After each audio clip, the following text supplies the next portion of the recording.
Good evening, everyone. Yossi, thank you very much.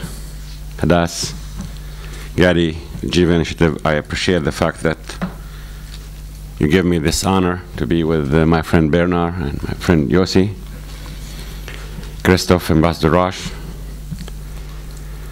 Daniela, all my friends, Ilan. I have three things to touch upon. Number one, reconciliation. A week before May 4th, the Prime Minister of Israel had a beautiful, powerful talking point. Whoever he met, he would tell them how much he wants to make peace, and that he's serious, that he will surprise everyone. But he concluded every statement by saying, who shall I make peace with? Gaza or the West Bank?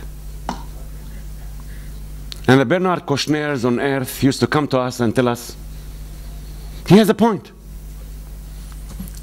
And to those of you who you don't know, when we went to Annapolis, there was a condition put on us on that announcement of Annapolis that if we were to reach a permanent status treaty, that treaty will not be implemented till both sides carry out their obligations emanating from first phase of the roadmap, meaning that the West Bank and Gaza must be a single territorial unit whose authority, one gun, and the rule of law must be respected. We're trying to have us able to proceed on the road of the two-state solution. Because we cannot seriously talk about a two-state solution without reconciliation, without Gaza and the West Bank and East Jerusalem being a single territorial unit. We cannot seriously speak about democracy in Palestine or ballot boxes, the road to democracy, without reconciliation. Now, the same Prime Minister who was asking you, Bernard, who should I make peace with, Gaza or the West Bank, is asking, what can I make peace with? The matter of fact, and let's face it, we don't have a partner for peace in Israel today. And I'm sick and tired of Israelis either fearing me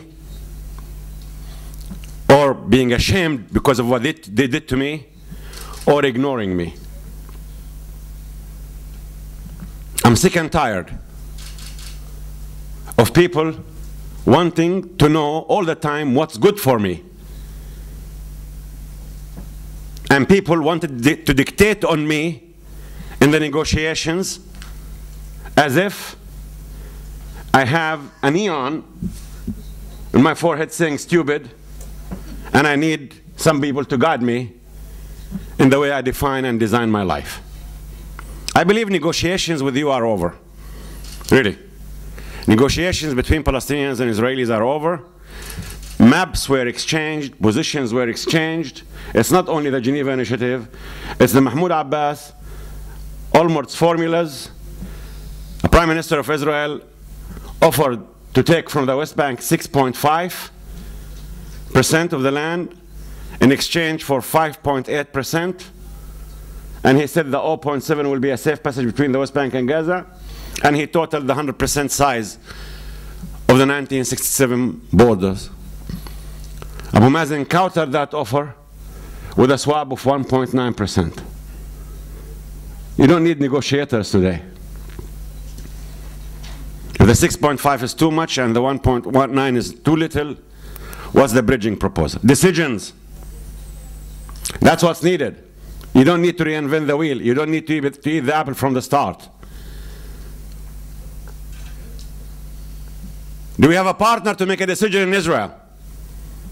No, we don't. You did have in the past. We tried our best. We reached where we are. Unfortunately, the one who was supposed to make peace with me, you sagged. I don't know what was it, an airline ticket or corruption, whatever it is, but I'm not going to poke my nose in your affairs. And I respected your democratic choice. Am I going to beg peace from you? No. Look, today, I know that since Eve negotiated Adam, I may be the most disadvantaged negotiator in history of man. Have no army, no navy, no air force, no economy. My people are fragmented. That's the truth.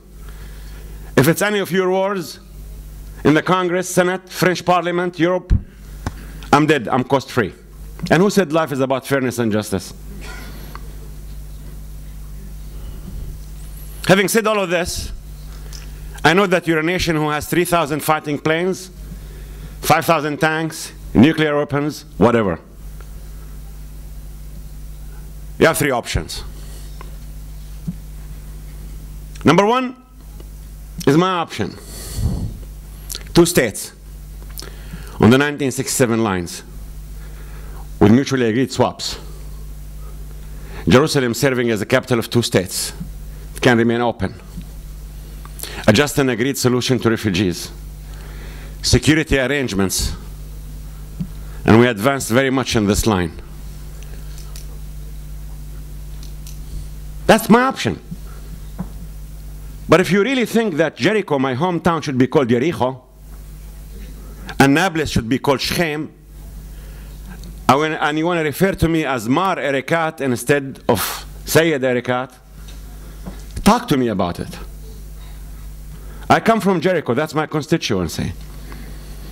And the distance between Jericho and here is 83 kilometers. This will never change.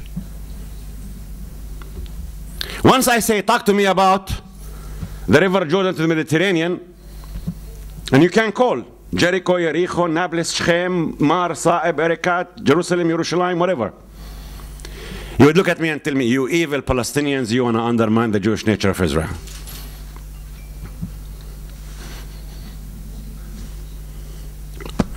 I have recognized Israel's right to exist on 67 lines.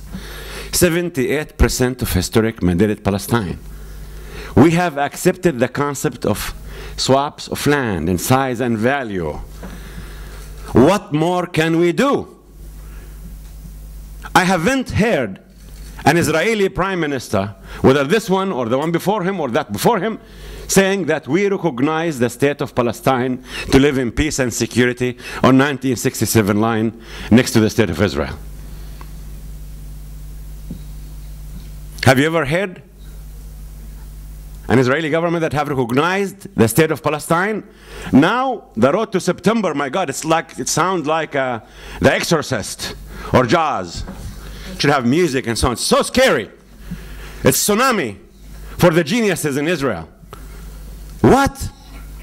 Because I want to go and seek to be admitted as a member of the UN with a resolution that will say, please accept the admittance of the state of Palestine on the 1967 lines to live side by side the state of Israel in peace and security? That's your nightmare? That's your nightmare? You know, negotiating behavior is a negotiating behavior. No one will prevent you to come to the negotiating table and say whatever you want to say, put your nature, put whatever you want, define your security and so on. But please stop this negotiating behavior that you want me to answer and give you all the concessions you need before even I get to the negotiating table. What do I have? Come to the negotiating table. You have a government today that have closed the door of the negotiating room. They threw the key in my Dead Sea in Jericho.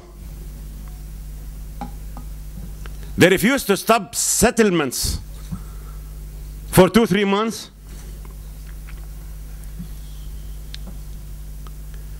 And yet, I'm the bad guy. My option, as Abu Mazen said, is negotiations. Please open the door, Mr. Netanyahu. Please accept where we reached in the negotiations. Don't take us back to point zero. Stop settlements. This is not a condition. This is an obligation on you. No. Okay.